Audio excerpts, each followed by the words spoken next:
Well, ladies and gents, we're here. We did it. 20,000 subscribers. Before we get into today's review, I want to just say something to all of you. About a year ago, scuttlebutt in a certain sector of the internet was that I was done for. This was a dead channel, nobody cared, I should probably take Canadian health care, yada yada yada. I won't get into the specifics because I'm not going to trauma dump on everybody, but my life was not in a good spot a year ago. Thing is, I decided to take a gamble. I bet on myself. I got away from the nonsense I was talking about beforehand with politics and culture war bullshit, got myself an awesome video editor, and got back into doing things that I enjoy. Reviewing things like comic books, anime, manga, and video games.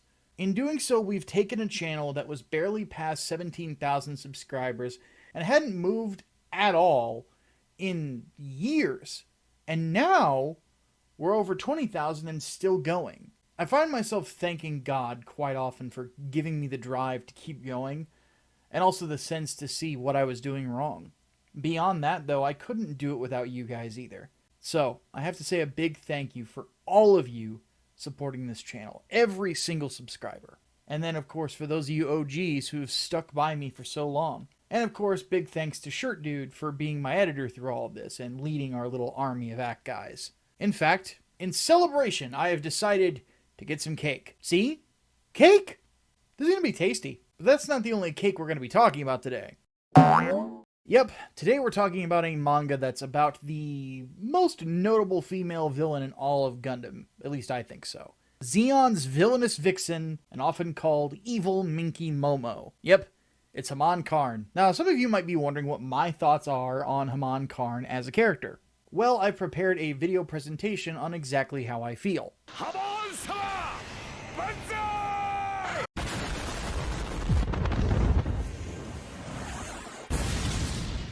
Yep. Look, folks, when it comes to Haman Karn, there are two types of people. Mashmere or fucking liars. But yes, today's review is of the ongoing manga called Around 30 Office Worker Haman-sama. It's written and illustrated by Masakazu Iwasaki. This is the same guy who created something called Chemico Deluxe, which I'm assuming means something. From everything I've read on the internet about the guy, that's his big contribution to the realm of manga and anime. I've never read it, never heard of it, but it'll probably mean something to somebody. It doesn't really look like my thing, though. But apparently the dude is a huge fan of Gundam, which made him perfect for the book. It's serialized in the monthly magazine Gundam Ace, which, as you'd expect, focuses largely on Gundam. Granted, I don't think anyone expected it to be, like, focused on baking. Just Haman's bakery, apparently. Yeah, there's gonna be more jokes about Haman's big ass, trust me. Anyway, there's a lot of jokes to be made here. Around 30-something... Wait. Okay, the title is too damn long in English. We're just gonna call this Office Lady Haman for the rest of the review. This is sort of an interesting spot for me because I've never read a slice of life manga before. I've only ever watched one slice of life show, believe it or not, and that was that Dragon Maid show. It's normally here that I'd make a joke about dropping a colony on Japan, but considering the studio that made that one got lit ablaze at one point, I'm not going to go there. Anyway, what's the premise of this particular manga? Well, in this universe that it takes place in, Haman Karn is not the same intimidating lady that she is in Zeta Gundam or Double Zeta, in the sense that she's not a mobile suit pilot that leads a faction of Zeon. Rather, Zeon is not the Zeon that we know at all. Neo Zeon is known as Neo Zeon Company, and it's a lingerie company specifically. Now, you might be saying to yourself, and I can't say I blame you. Even so, though, you don't see Haman in any sort of revealing nightwear or something like that. It's a comedy, not an ecchi, and we'll get into those details later on. The setup here is that Haman, well, as you guessed it by the title, is in her 30s. Like most Japanese women, though, she hasn't aged much and probably won't age till she's 60. Thing is, Haman here is what the Japanese would call a Christmas cake. The joke in Japan is that nobody wants anything after the 25th, because the cultural expectation in Japan is that women are gonna, be married before they turn 25 and end up becoming moms. Now, that's not as much of a stigma as it used to be, apparently, but it's still something that's there. Speaking of which, if there's any attractive Japanese women over the age of 25 that are looking for a husband, I will attempt to learn Japanese. Just wait for me, please, I beg you. I'm kidding, by the way. But another term for something like this is urinikori, which means unsold goods, which culturally speaking means the same thing. The cultural context, believe it or not, is important here because that's a big part of what's at the center of Haman's thoughts and the comedy in this manga, is that she's a 30-something office worker that might be someone of authority, might be someone who is successful business-wise, but the problem is that she would honestly really like to be loved by someone and just settle down and be a wife. Now, funnily enough, the humor of this manga comes in two levels. The first is that Japanese cultural element, which I just went over. The second is that it honestly feels really accurate to the characters in Gundam, but just has them in a different scenario. You see, Haman Karn in the anime is someone who basically became cold and ruthless largely because of the circumstances of her life. We'll talk about that at some point in depth, but today just know she had a rough upbringing at Axis after her dad died. What we learn in Double Zeta is that deep down, what Haman really wants in her life is something to believe in and someone to care for her as much as she cares about them. She's a very tragic and in some ways relatable character. Well, I would say some ways relatable in the idea that at the end of the day, to quote the great philosopher Freddie Mercury, everybody wants somebody to love. The thing is, and in such a strange way, the way that this is written is that her history as a character sort of makes this manga really heartwarming for those of us Zeta and Double Zeta enthusiasts. Especially us Double Zeta enthusiasts, because she's a much bigger force in Double Zeta. Then again, those of us who are Double Zeta fans are the superior race of Gundam fans. So it's only right that we be given something so wonderful. In all seriousness, the best thing that can describe this manga is hijinks ensue. Just about every major character from both Zeta and Double Zeta show up in this manga. You have Haman, obviously, but you also get Puru and Puru 2, Menevazabi, Chara Soon, Mashmir Cello, Judo Ashta, aka the best Universal Century hero ever, his little sister Lena, Camille Bidan, the rest of the Shangri-La guys, Elviano, Ru Luca, who actually ends up being a bit of a rival to Haman at points, and then of course, it wouldn't be Gundam without Amuro and Char. And yes, it's Char, they call him Char in this. Save the Quattro Vagina means for when we get to Zeta, guys. Just hold on, we'll get there, I promise. By the way, those are just the ones that I mentioned off the top of my head.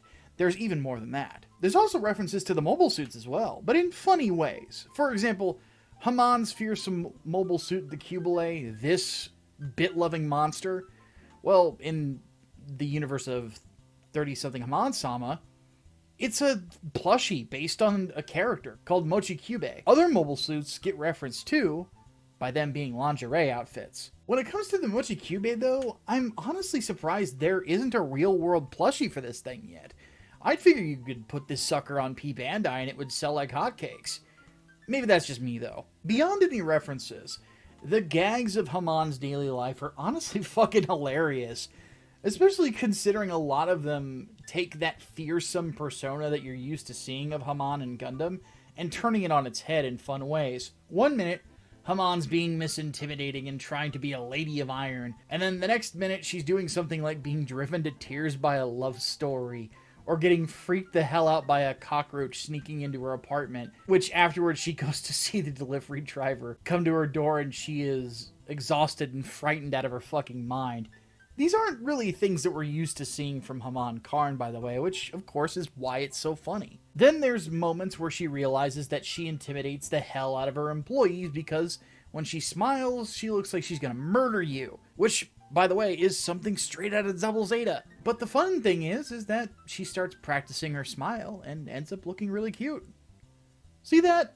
Adorable, right? This is the kind of heartwarming stuff I talked about, by the way. Oh, and the funny part comes in when Char comes in and just ruins the moment like Char Aznable does. And yes, for those of you who are obsessed with cheesecake, Haman is always drawn as very attractive. Heck, in the second issue of this, you see her showering. There's no nudity, but you know what they're going for here. It's a tease. Though one funny gag related to that sort of thing is when Charasun, who as you know, A, has no shame, and B, has giant tits, tries to convince Haman to change into one of the company lingerie sets to model it without going into the dressing room. Because, again, Chara-sun has no fucking shame. In the process, Chara rips Haman's bra off to reveal that Haman pads it. There's those insecurities of Haman's I talked about all over the floor. Now, personally, I think that's funny just because the artist made the same observation that I think a lot of other people in the Gundam fandom did, and that Haman's never been chesty. But she's always been portrayed as being wide in the hips. As you'd expect, the artist does a lot of emphasis on this during the course of the manga. Saying that Haman Karn has junk in the trunk is a fucking understatement. Good lord. Granted, I'm not complaining. I've always been more of a hip, ass, and leg guy, personally. Speaking of appealing to my tastes, Haman is also a fan of Pringles and binging on, snack food. Which, by the way, this is another one of those funny things that I think just people in their 30s are going to know is you just really want to snack on some stuff. You go to a convenience store, you buy a bunch of snacks, and then the first person to walk in the fucking door is somebody you're really attracted to. Not a fun situation, but kind of hilarious in hindsight, and that's what happens. But anyway, Haman is, as I mentioned, a fan of Pringles. The best chip ever. Seriously, damn good taste, woman. But as it goes on, there's not really an overarching plot or anything, which is why there's not going to be a spoiler section in this review. The best way that I could sum this up is if you had a Japanese sitcom starring characters from Gundam's Universal Century playing themselves in silly situations. I honestly didn't think I was going to laugh so much when I started reading this. Mostly just because it's so far outside my wheelhouse. I don't really seek out a lot of comedies, personally. The thing is, I can pretty safely recommend this to anyone who's a fan of Gundam, and for one reason above all else. It's a great palate cleanser. Gundam is awesome. Well, except for Seed. Seed sucks. It's shit, and no, I'm not stopping. But other than that, Gundam is awesome.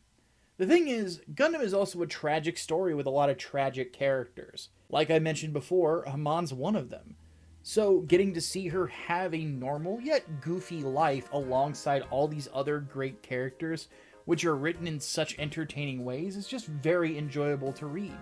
Plus, of course, there's lots of Gundam references. In fact, the most recent release of this manga actually has Amuro driving a sports car where he actually uses a line in regards to the new Gundam while he's in the thing, which I thought was freaking funny as hell. But there's other stuff as well. There's some great, wholesome, heartwarming moments between Minerva and Haman. The Puru twins are hilarious. And overall, it's just, wow. The more I think about it, the more I'm just surprised that I love it as much as I do.